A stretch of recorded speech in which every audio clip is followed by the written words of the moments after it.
if people are going to take anything away from this, at an early stage, your best bet is to hire a competitive person, preferably like a Division I athlete from a top school. When you're really, really early stage, I think you want someone who is willing to step into what you call a hunter role. For those who are not too familiar with the term, basically what that means is someone who will both outbound happily and like hit the phones really, really hard, and then also close the deals themselves because you're just operating from a place of limited budget and head count.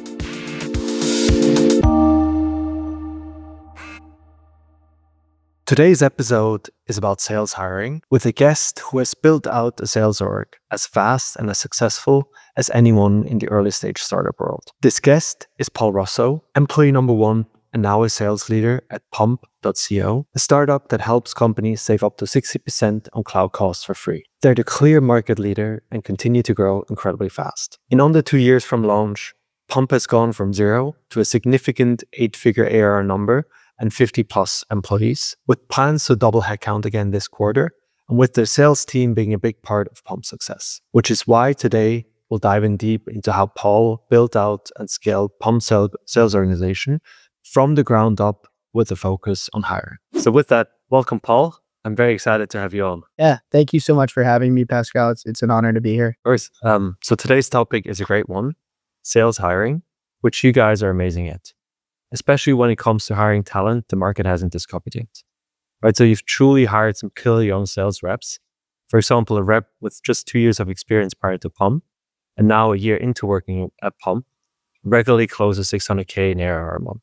There's actually quite a few others who close or that regularly close $500 to $600K a month as well. So let's start with what qualities or background do you look for when hiring a salesperson, given how junior they all are? I think it really depends on the stage that you're at, but we can focus on this rep that we were talking about before.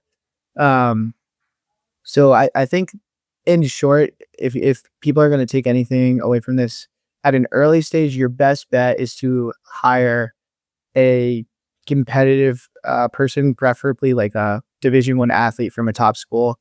So the rep that we hired was a D1 rower from Stanford. She'd won 2 national championships in her time at Stanford. She rowed for the New Zealand national team throughout her life. And then prior to working at Pump, she had no like SaaS experience. She was actually working at a winery in Sonoma Valley.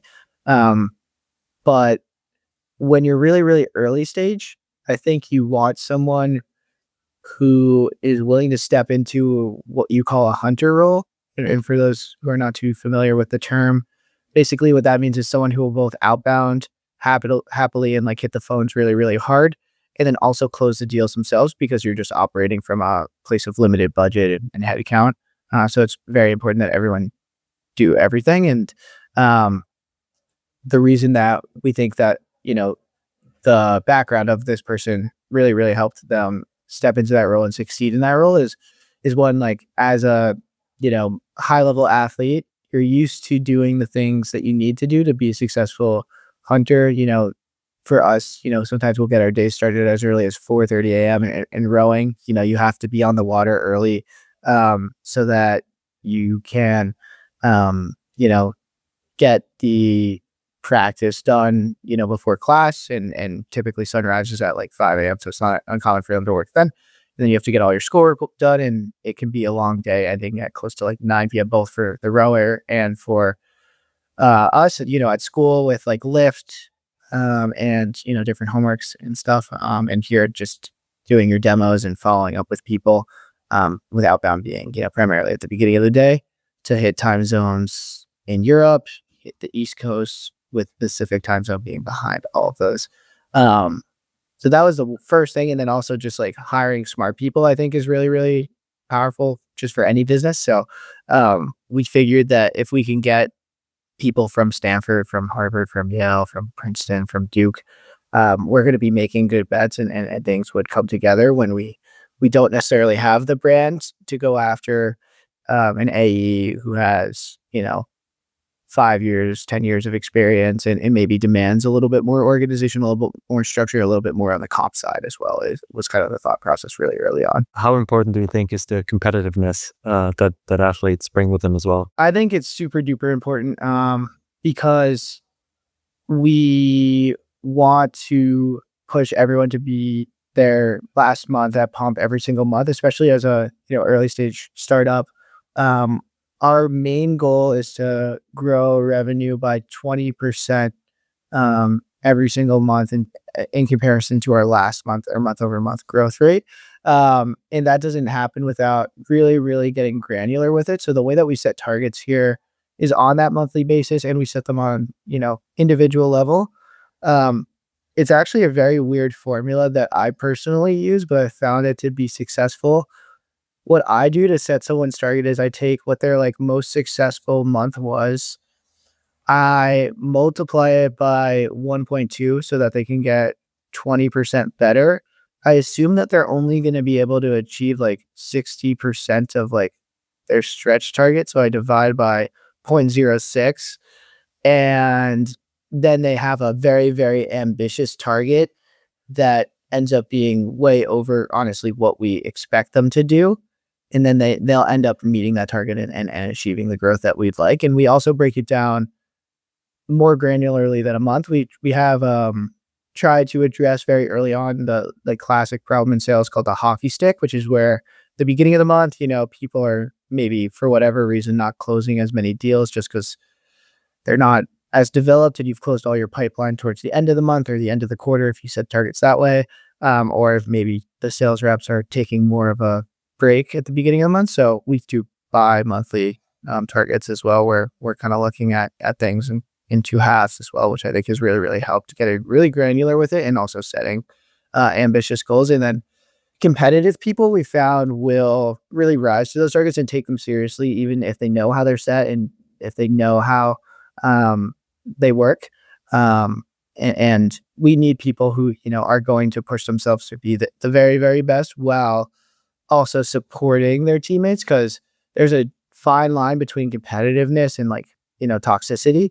And we want someone who's competitive in that, they're used to being an individual who's working to hit their spots, even, working to push their teammates to be better by one, being the best version of themselves, helping out their teammates, but also trying to beat their teammates, but doing it in a way that's not, going to hurt the team camaraderie is the really, really big thing. Do you differentiate between former athletes that have been parts of teams versus those that did individual sports, or not necessarily? We haven't drew that distinction formally quite yet.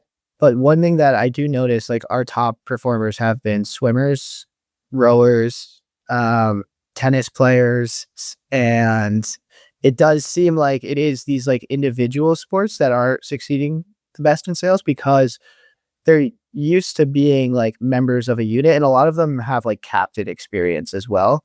So I think that also heightens their ability to be a team player, but also have their performance measured individually, which is a interesting thing because you're simultaneously competing against others and working towards a common goal. But making sure that the team is your North Star is I think more important than being ultra competitive against your teammates, because if you are just being toxic, the team obviously would blow up. Yeah, right. And as a individual sports athlete, you can't really hide behind the team either. And so it's just on you to basically perform and outperform, which makes sense. You guys have had a lot of success, as you said, hiring former athletes that went to top schools. That isn't necessarily fully a secret that they make for great sales hires. Nevertheless, right, you guys have been very successful at getting them.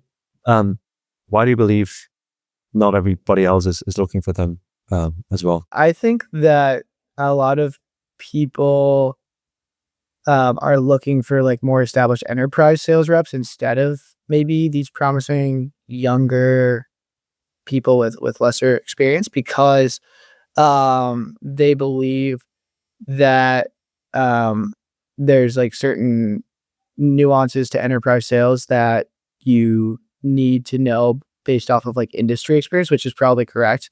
We're very fortunate to be moving upstream, but we started off in the SMB, startup space. Now we're more mid-market, I would say. Um, but we are also very, very fortunate to have like the best product on earth, as you know, where it's free, it saves people money, it doesn't take any time to set up, and there's no kind of gotcha to it. So the product is essentially will sell itself, and we just kind of need people to um, get after the outbound motion. And I think the best reps here are the best outbounders to a certain extent. And then people who have the ability to grasp like complex AWS um, differences across like GCP and Azure as well.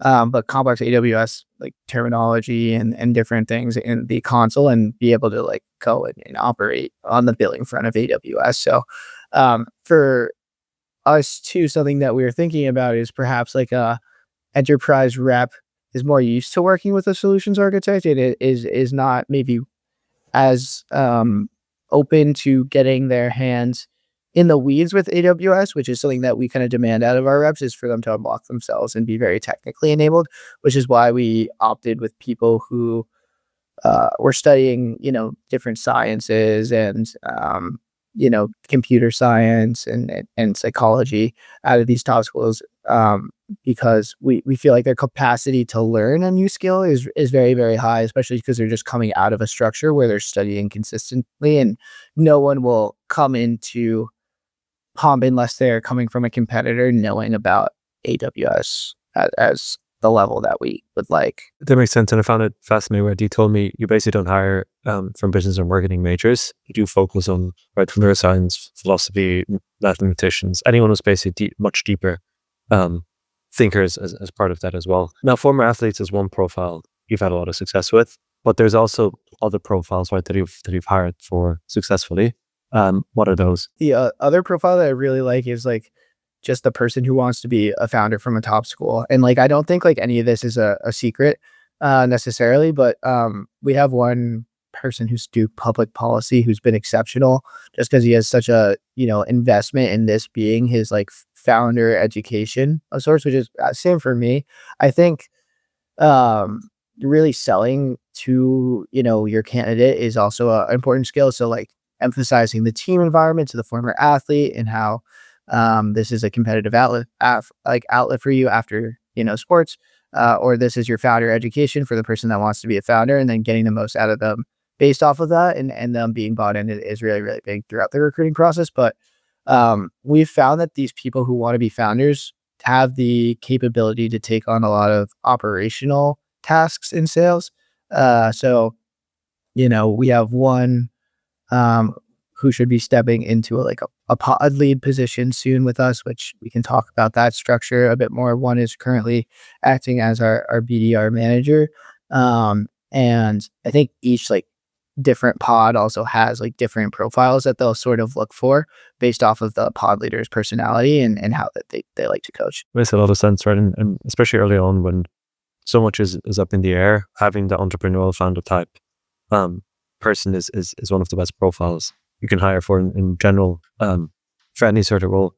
Now, how do you think about the balance between young and hungry, but inexperienced, versus maybe a little bit more established and more experienced, that can also come in and teach your organization a bunch of things that they didn't necessarily know per se? Yes, it's definitely an important balance to strike, and one that we've, I think, moved towards striking more so over time.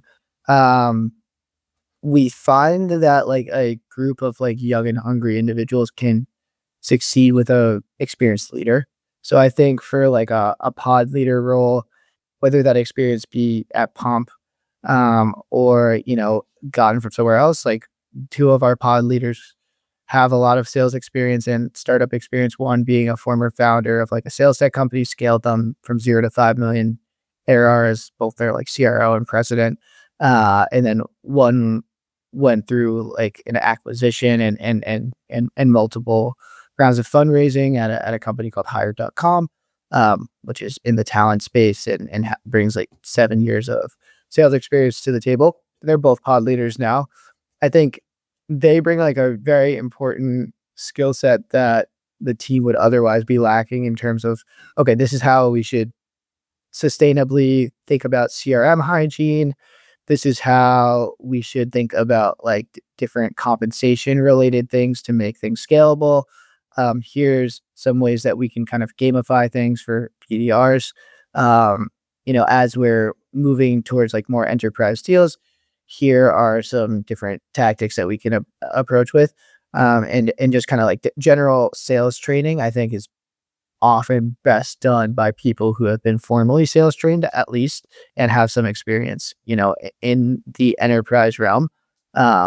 So that's something that we're conscious of and something that we want to experiment more with is bringing in some enterprise reps of our own to see what we can learn from them and kind of keep it as a fluid thing where the enterprise reps can teach us some sales skills, we can teach the product and we can all succeed together. When you go out and hire people, it's also a very outbound heavy motion versus inbound.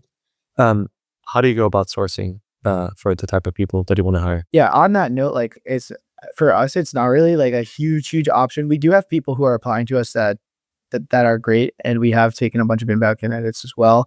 But because we haven't fundraised or done like a lot of publicity stuff in the last like 2 years, it does feel like we're operating a little bit more off the radar, which I don't think we mind, but it has led to a heavy outbound approach. So we're looking on a couple different platforms very heavily. My favorite platform personally to recruit off of is the YC platform called Bookface, just because those are people who have self-selected to work at a startup. So they know they're signing up for long hours. They know they're signing up for less pay in terms of base salary than if they were to work at Google. They know that processes aren't established and they're going to be, the people who are leaned on to do stuff outside of their job, and maybe want that experience either because they enjoy working in a fast-paced environment or want to be, founders eventually themselves. And what we'll do on that platform is we'll just look at top schools. Like we typically go on US News and World Report and we'll recruit from the top 20 schools in the United States, and then a couple other international schools as well. We'll look for people with the keyword athlete in their name. If they are recruiting for a AE role, you want to make sure that they have like account executive experience as well, and have been a BDR in the past, because like we said, we start off with like hunter roles here, and then gradually people like earn the leads and getting on the inbound demo calendar. People are set for it by BDRs immediately when joining Pump if they join at the AE role, but to get inbound demos, you have to prove yourself a bit first, and then also looking for people who have that like former startup experience. So the way that we filter for that is we will go look for people within the YC community who worked at startups in the past or were founders in the past. That's great if we can get a YC founder. And then we will also look for people who like recently attended the AI startup school. That's something that we recently started doing as that just happened like 2 weeks ago in San Francisco. I think like Sam Altman was talking there and Mark Zuckerberg. But yeah, those are, people who are about to graduate school or just now graduated school, and YC is like selected as like promising folks. So we're kind of like looking on the sales side for like, okay, could this person like, either be like, the question we're definitively trying to answer is like, if like we were, YC, like, would we take this person if they were with like a technically inept person, for investment? So I think that's kind of what we're thinking about when we're on the sales side as well. And then also there's like another profile that we'll look for, which is just the person who's like accomplished like otherwise impressive stuff. So we have one top performer who she went to the University of Manchester, and we were less familiar with like global schools, so we didn't really know what the reputation of that was. She studied geology. She worked at like Too Good to Go and like We Fund Her in the past in business development, and then she did some like climate cohort thing, which is climate VC thing. And I guess like what struck me about her, she messaged me on LinkedIn, was like she had like a deep interest in something, which was kind of unrelated to pumping and climate, but like just showing that passion and like care about your work as like a consistent trend, I think leads to people who are going to just give a fuck and like go above and beyond in their work and take pride in their work. And um, yeah, she's been fantastic. She booked 17 meetings for Pomp in one day, and is now transitioned to the account executive role and is having a strong start to the month. She's just working on a 250K deal with her as well. So people who have deep interest in a specific area, I think, are also great. Any other platforms or data sources or anything else that you use besides Bookface, or is Bookface really Yeah, your lifeblood? Bookface is my favorite, but we do use a bunch more.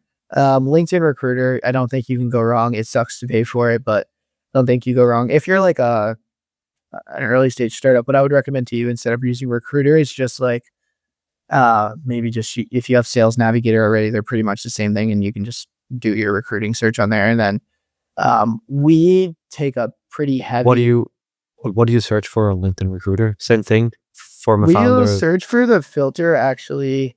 Yeah, founder, like early stage startup intern, and like this might not be like the most, like, I don't know, like I guess politically correct practice, but we'll actually search for the like bracket YC for other companies that are within YC, just because like we've really found that people will have trouble adjusting to a startup pace if they haven't worked at a startup before. And we do expect people to hit the ground running within a couple days to a week. So finding people who have worked at those startups, or that parentheses SPC for South Park Commons, like any of those AI fund, we'll look at those kind of companies and like just search that in the companies tab, because a lot of people will like put, okay, I've been through this accelerator next to their company name if their company is maybe yet to get traction. So that's one thing that we'll also search for. One more thing, like I think this is really, really important, and is like you have to call the candidate. So like we will then pull their number from Apollo, or like our growth guy has made a integration with Clay that acts as a number form. So we didn't have to add our recruiters to Apollo for a while, although we have now. And we'll like call them up and like pitch them on Pump as if it's a cold call. And that's been a huge, huge success for us. So I'll just see a profile I like, and then I'll be able to call them up, set up an interview, like in like a frame of an hour, and then we'll move this candidate very, very quickly. And the really key thing to do is like when you call someone up, if you're just saying like, hey, this is Paul calling Pascal. I was just wondering if you're open to opportunities. You're going to tell me to hit the road, right? So the really key thing that you have to do is you have to like say, okay, why is this opportunity worth your while in the first sentence? So I would be like, hey, this is Paul calling for Pascal. You might be like, yeah. Sorry, who is this? I'll be like, yeah, this is just Paul from Pomp. We've gone from 0 to, double digit millions ARR in the past, year and a half. We've gone from 0 to 50 employees. We expect to be a unicorn by the end of the year. We save companies money on AWS, GCP, and Azure for free. We have plans to go from 50 to 130 employees by the end of the year, and get to 60 million ARR. So I was just wondering if you'd be open to opportunities on our sales team, or have a second to chat. And then like at that point, like I've laid out at a basic level what we do. This is our traction, and like this is why this opportunity could be attractive to you. If you're recruiting for like a more senior position, you talk about like the growth path to potentially the C-suite, and just kind of make sure you make it worth their while in the first sentence, or the person is going to hang up on you. So we don't even give them a chance to go back and forth when we've confirmed that their name is correct. Well, that makes a lot of sense. I can tell you've done this many times over. Now, right, once I do agree to interview with you guys and everything, what does the interview process look like? Yeah, so once you agree to interview with us on the sales team, it starts off with like a 15-minute screen with our COO, Michael, who has been pretty good at doing quality control and then routing people to different paths if he feels like they're not a good fit for the sales team. So because we're recruiting a lot of very early career people, there's also opportunities on our like GTM engineering team, our operations team, our technical operations team, our recruiting team.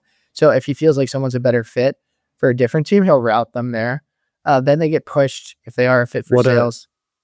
Maybe just a quick question on the filtering.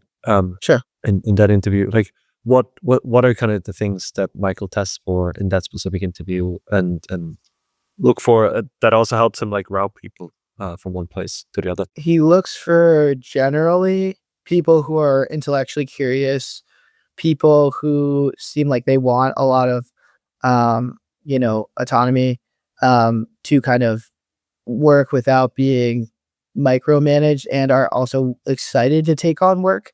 People who want like to be rich in some sort of way, and want to like achieve financial success in their career and are not afraid to like work really, really hard to do it. I think is like the basic level of what his screening questions are. And then in terms of different like paths, so like for sales, I think he's looking for more extroverted folks typically. Not that like introverted people cannot be good salespeople, but when you have to change someone's social pattern and then say, okay, here, it's time to go make X amount of calls per day, which we do close to 750 now.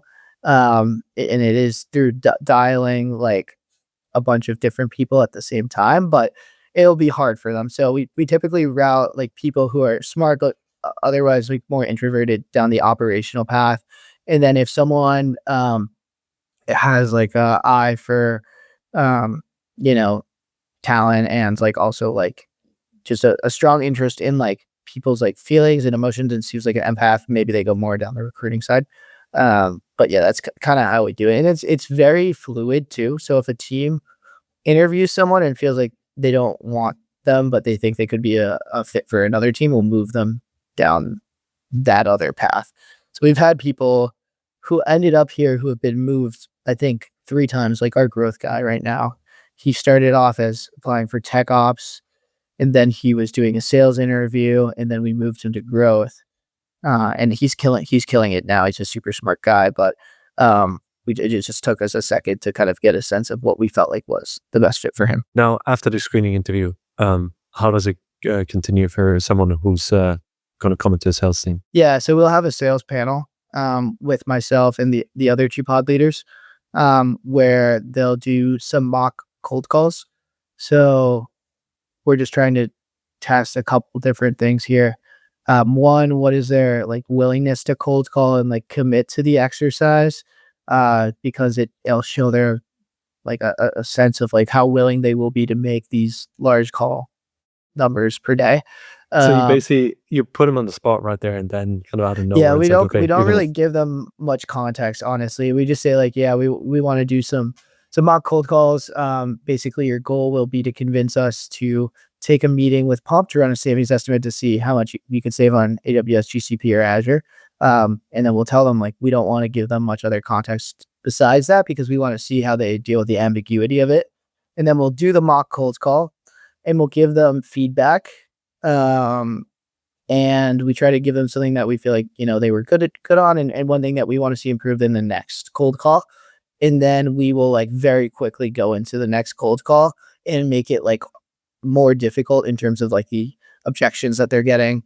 But the biggest thing that we're also looking for besides like willingness to cold call is like, how willing are you to implement our feedback and how coachable can you be? Because we do have like a pretty strong training program here, but it requires buy-in from the person who's being trained. So that's another thing we're testing for in addition to just like natural tone and confidence when calling. And then after the cold call? After the cold calls are concluded, which like if someone knocks it out of the park on the first one, we'll stop there.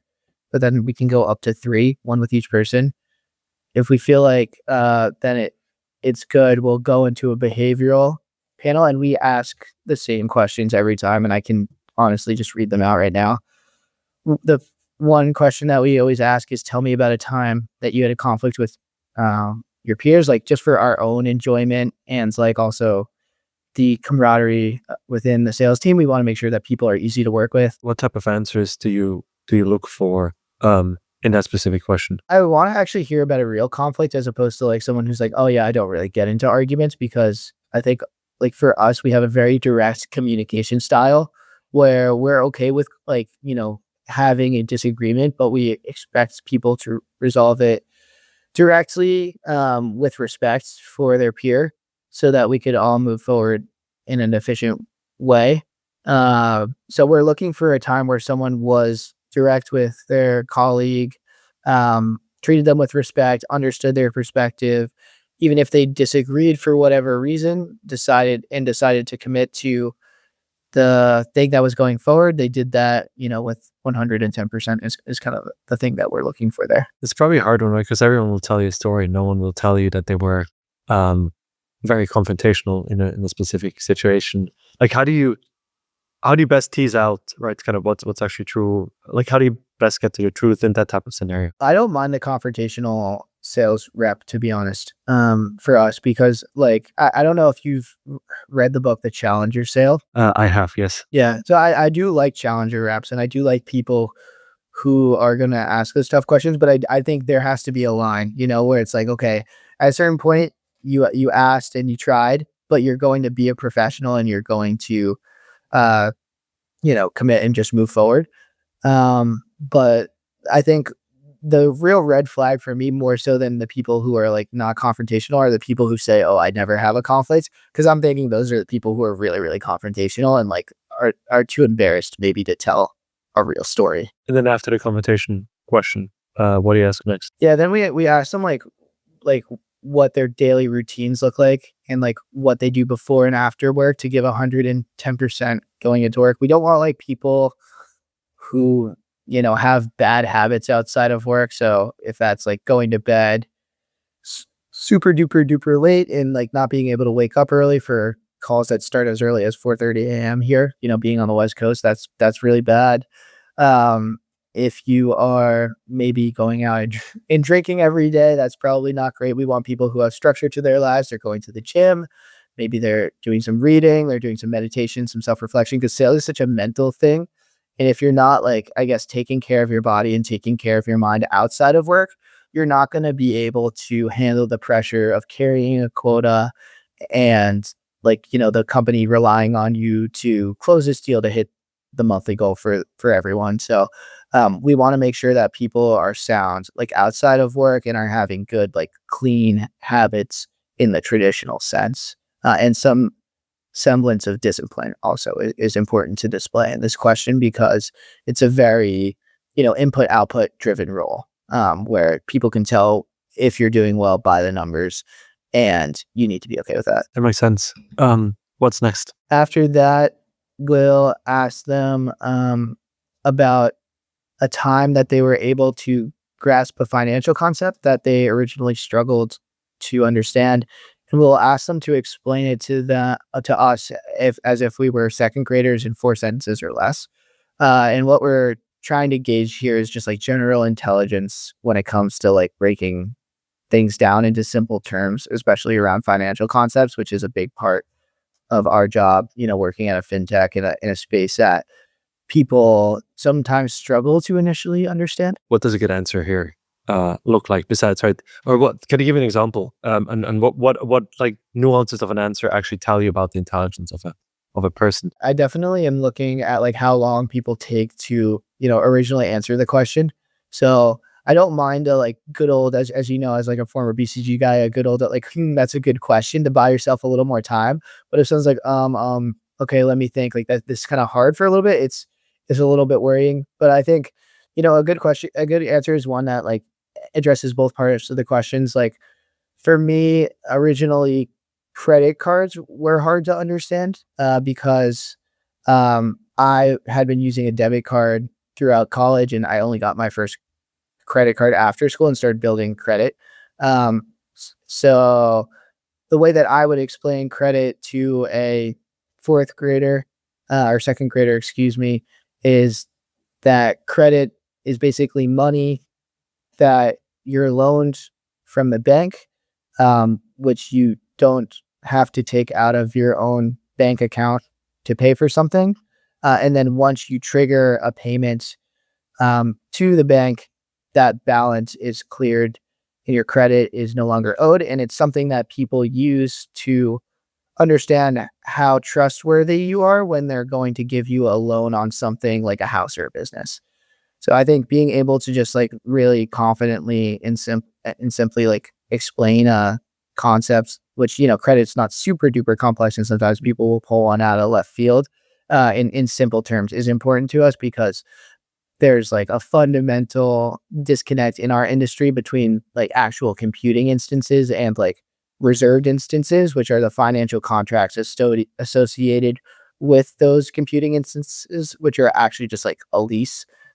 So being able to break down these concepts in simple terms and explain them to people, I think is really, really important. Are you worried that with this question, you're almost introducing certain biases towards certain candidates, especially with regard to what their background knowledge is? Like, I'll give you an example on both ends, right? Someone who's maybe a philosophy major that may actually be a very good resource, but they haven't thought about financial concepts too much, maybe thinking too long.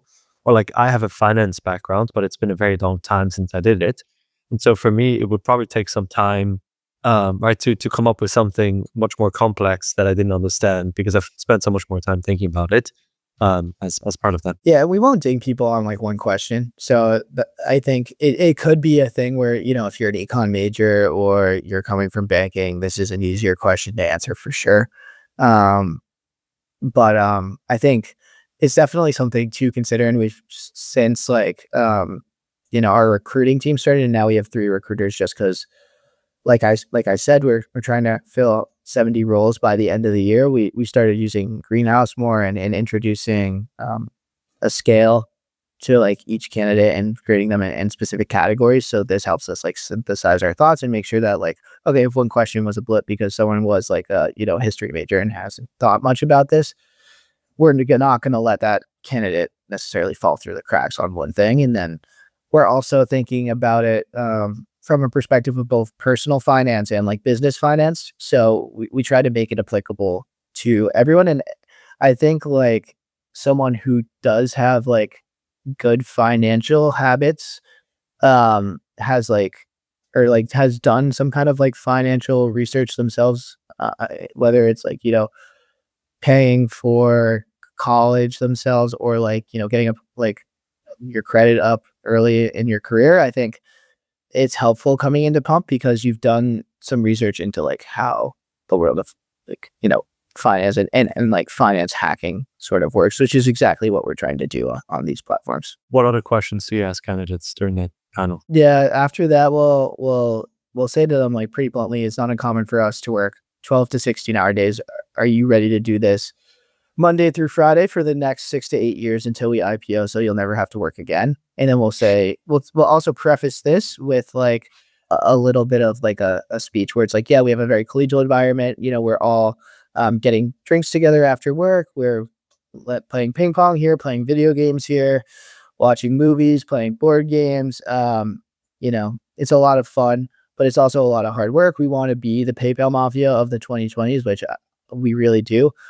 So we all want to walk away from this, with $5 to $10 million at least, so that we can take care of our families, we can build our next business, we can all go be VCs. But that doesn't come with a lot of like hard work and discipline. And that's what's gotten us to, double digits million ARR in the past, year and a half. And this is what's going to get us to IPO by 2028. So we want to make sure that you're aligned in this goal and you're with us for everything that you're going to have to put into it. And I think this is a good question to ask because like some candidates will then ask about the hours more. And then that is a bit honestly of a red flag just because we're at such an early stage where this has got to be the number one priority in your life, like bar your like relationships and family. I think like you have to be here for Pump and Pump will be here for you if you're here for us. But we need to know that people who are coming in are fully committed to it, because one person who's like less committed to it or maybe upset by the commitment they have to make to it could also like spread like the negativity around having so much work in their life like a cancer throughout the entire org, and we want to make sure that we don't have that happen as well. I agree with everything except for the part that everyone should go be a VC. There's way too many VCs out there already. But yeah, so next up is then, right, once you've once you've gone through the interview process, once you decide to hire him, right, there's getting them up to speed. You guys also spend a lot of time on onboarding and training. What does that look like at Pump? Yeah, I think we have a really good kind of training process. Like earlier on, what we would do is we would have every pod leader set up 30 minutes a day with a new hire, in addition to their BDR buddy, who's like another BDR, and the BDR manager, who's responsible for like the BDR success. We would also do a 30-minute mock cold call session every single day and a 30-minute mock demo to build towards like the product knowledge and AE skills from like day one with every single person. And the mock cold calling and the mock demo happens in a group, but like the pod group, which is approximately 10 people. And then we also would do our Pump University in the morning that they start, which is just like an overview of Pump and the product knowledge that you need there, and then reinforce everything with daily Pump trivia for the first week that they're with us, in addition to sprinkling in a bunch of tool-based onboarding the first day. And then by the second day, they're cold calling for us and going. And we've since like made a more sophisticated onboarding process that honestly I've been a little bit less involved with, and it's mostly been done by our BDR manager, Rachel. But it's pretty similar. Day one, you're kind of just getting used to the tools and how to like prospect. And then you're going to be, calling by the end of the day two. So we really do believe in like throwing people into the fire early, and like we do expect them to fail, honestly. And we think that they learn a lot from that failure. We're fortunate to have a software called Nooks, which allows you to cold call not only like a bunch of people at the same time. Like I said before, we have some really demanding call number quotas, 750 calls per day. So you can call 5 people at the same time. If you're double dialing them to get past their do not disturb, is just 10 dials with one. So it's really 75 calls a day, in my opinion. And then we also have like call rooms that people can join where they can, talk in between when they're waiting for a pickup. And they're also able to hear into each other's calls. So there's a lot of learning, I think, at Pump to an extent by osmosis. And there's intentional one-on-ones and training sessions, but like by getting in the call room as a new rep and being able to hear more experienced BDRs go in and book some meetings, you learn a lot of tips and tricks from other people. I think that is really, really, really nice. You say, right, you want people to fail. How long do you give people to fail, right? And has it happened that they kind of, even within that initial training phase, realize that you potentially have mishired someone, or kind of what are they like? How much time do I get until I have to be up and running? Yeah, we typically expect like success by the end of 2 months. We've only had to lay off one person in the entire history of the sales org. And this person was an AE actually, and they weren't cutting it as an AE. So we basically had put them in like temporarily on like a BDR role again. And then we saw this person like searching for other jobs like while they're sitting next to me. And then I was like, okay, that makes this is your cue.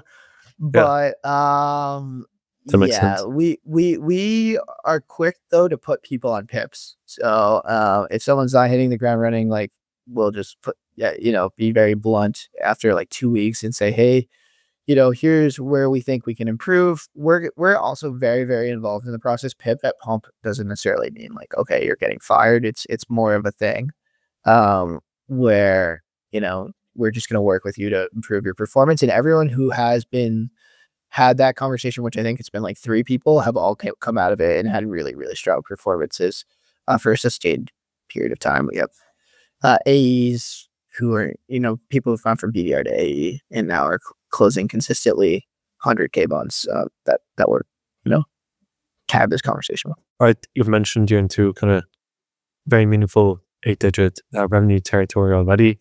You have around 30 A's and BDRs at the moment. You're looking to more than double that in a very short period of time. Yet you don't really have a head of sales yet. You don't have anyone, right, Now, who's kind of been there, done that, gray haired like I have on my beard. So how is the team organized? Right? Because this is a very fast rise and a very meaningful revenue number, to not have kind of a more seniority on the team. we have a very flat structure across all of our orgs, not just sales, but in sales, I think it's particularly flat. So the way that our sales team is structured, and we're making a lot of changes to this like now actually, is we have 3 pods. Each pod consists of 10 people when full. It's a pod leader and 5 AEs, and then it's also 5 BDRs, with one of the BDRs acting more like as like a BDR manager. And then if they get promoted to account executive, they act as The pod leader is also an AE, basically. Yes, exactly. Yeah, the pod leader is also selling. With that said, like we've since like the past like couple of days actually adopted a more nuanced approach to the like structure. So we're still having a pod structure, but we have like different promotional tiers. So and different like things that are written out to like say, okay, this is how you get to the next promotional tier. So now we have BDR1, which is just someone who is new to the company. And to get from BDR1 to BDR2, you have 3 consecutive months of 20 plus qualified demos, in addition to being like a good team player. And then to get to SMB AE, you have to earn 5 spiffs, and our spiffs are around 100K close one, both sourced and influenced, and then hitting like your quota of 20 qualified meetings per month. Once you've hit that 5 times and you've had 3 deals closed that you independently sourced and passed demos with the rest of the team, you can go up to SMB AE, which is able to take 15K or less ARR demos. And then once you've had 500K closed in trailing 6 months, and you have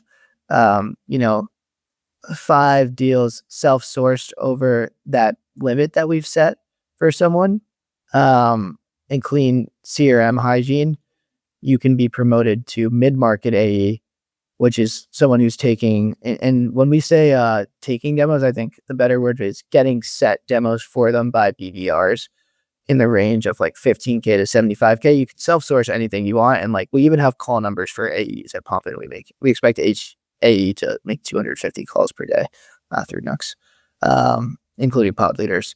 And yeah, this is just, you close $1 million over the course of a year, 3 deals over 100K, and demonstrate some sort of leadership. And then you can be promoted to enterprise AE. And then there's pod lead, which of the pod leaders, they'll be promoted to head of sales by the end of the year. And this kind of structure has been really helpful for me personally, because as you know, someone who doesn't have as much of a sales background and comes from more of an AWS background, I've been able to learn a lot about like CRM hygiene from some of my other colleagues who have more sales experience. Learn a lot about like, okay, this is how you incentivize reps and make sure that people are bought in, and thinking about different, traditional like sales skills and sales knowledge that comes with sales leadership, and then also blending it with like the background that I feel that I have in the FinOps industry. So it's been very helpful for me to kind of see that transfer of knowledge, and also have that kind of communal leadership panel where it feels like, we're kind of like a cabinet to spend in and like making decisions. And there's like well thought out decisions from like a bunch of different people contributing opinions, as opposed to one person just kind of like making that call. Not to say that like I had a sales, wouldn't listen to everyone, but like, it's definitely a thought out process. And like every decision we make does have like, some sort of discussion around it.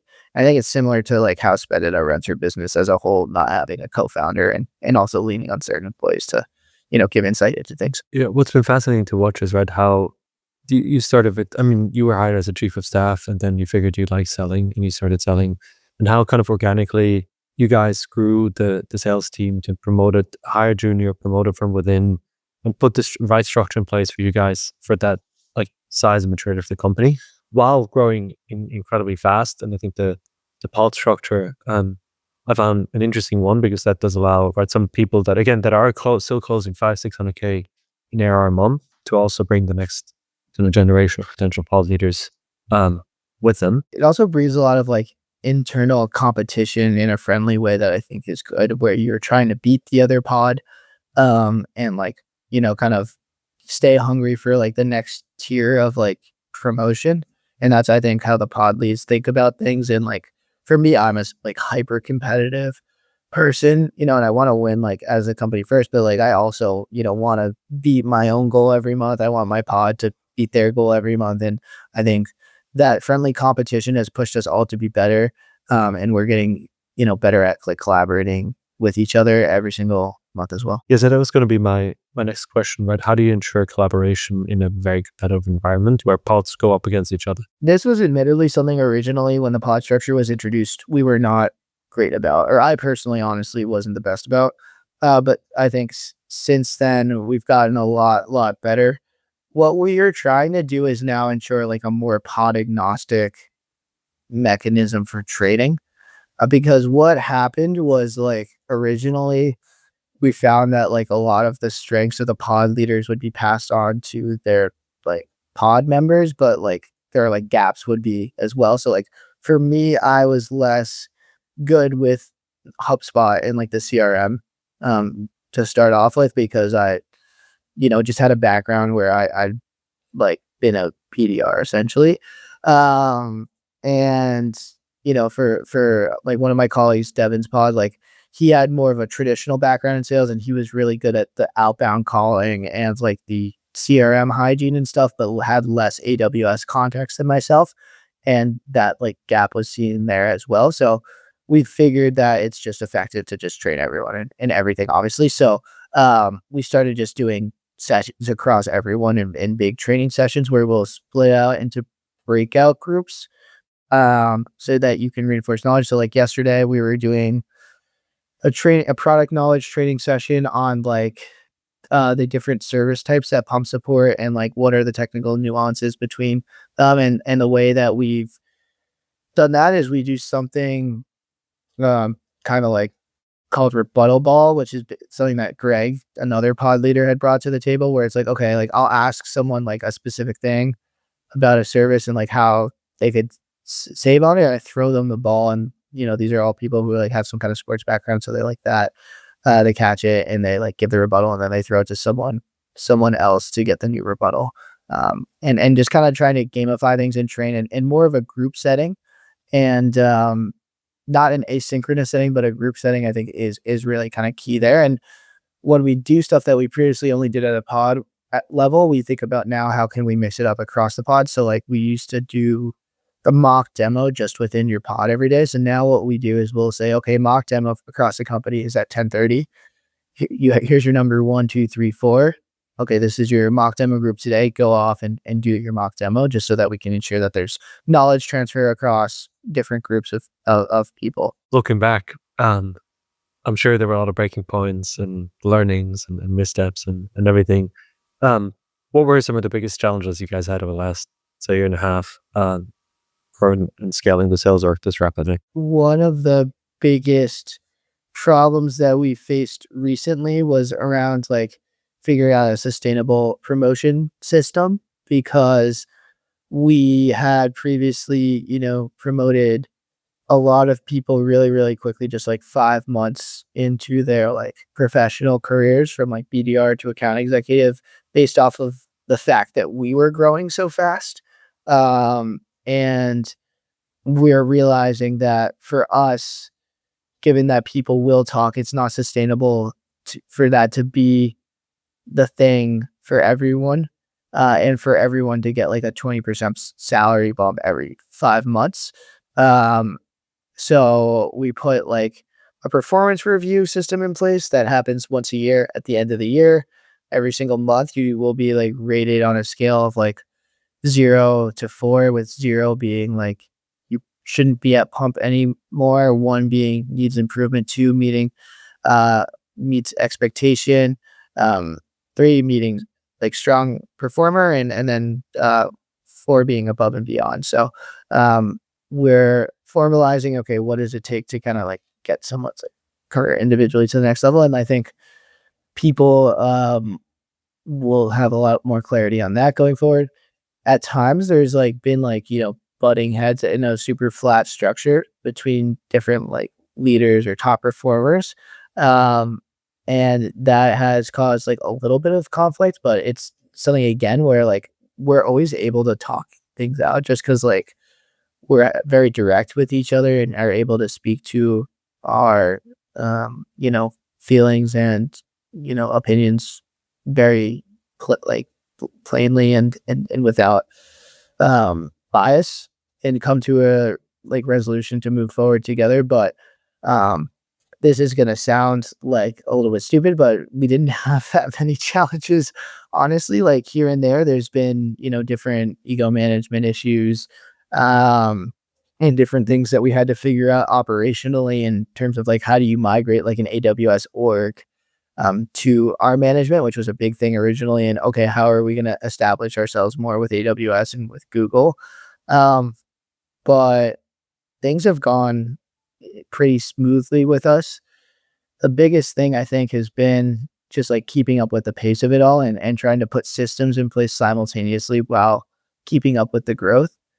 And what we've like boiled that down to, and I think why like we wanted to talk about this like today with you a little bit is um it's just a hiring thing. Like you need to hire fast and make sure you get these people who can, put these systems in place while, you know, a different set of people, although they're involved, are more focused on the execution of like sales going through. It's always nice to see when there's not that many challenges.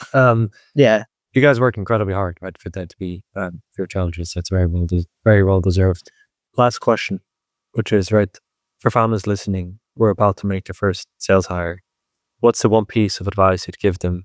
Or because you were the first sales hire as well, ultimately, what advice would you give them? I would say you probably want to hire someone for like that hunter role. So someone honestly, like I think fresh out of school, or maybe with like BDR experience in terms of like an internship or like actually someone with BDR experience in terms of an internship or like a previous job would probably be good, who's ready to make that jump to like an account executive role, but is still going to be willing to cold call is great. You want to get someone from like a top 5 school in the United States just because it's really hard to like gauge someone's intelligence level. And these people are going to have to do beyond selling like a bunch of operational things if they're going to be part of setting up your sales work.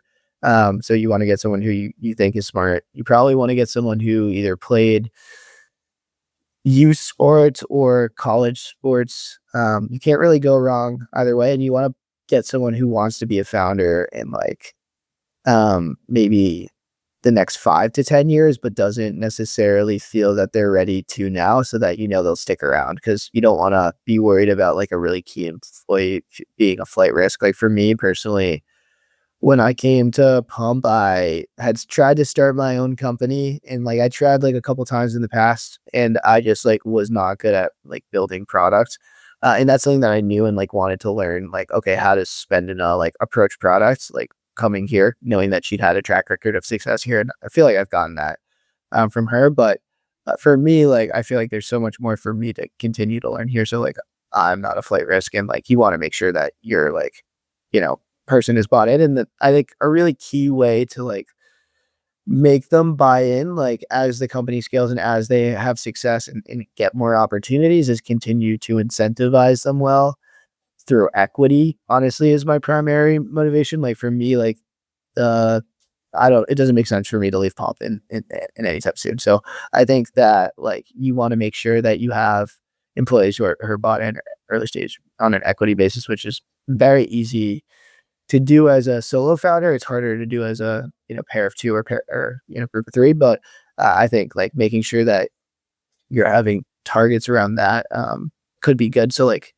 instead of like traditional commission, the way that my contract works, to be transparent, is like as different sales targets that I hit or unlocks, then I'm getting more equity in the company, which not only is like cool from like a ownership perspective, but also from a vesting date keeps me here longer, right? So I think that's good. And I think it says everything about your commitment to the business that you're willing to take everything in equity. Yeah. So I mean, I love this company, so it's great. Which is a great place to end. Thank you so much for coming on, Paul. I really appreciate you sharing all that. And even though I've been working with you guys for quite a while, I did learn a lot and very fascinating what all you guys are doing. So thank you very much. Yeah, thank you, Pascal. It's a pleasure.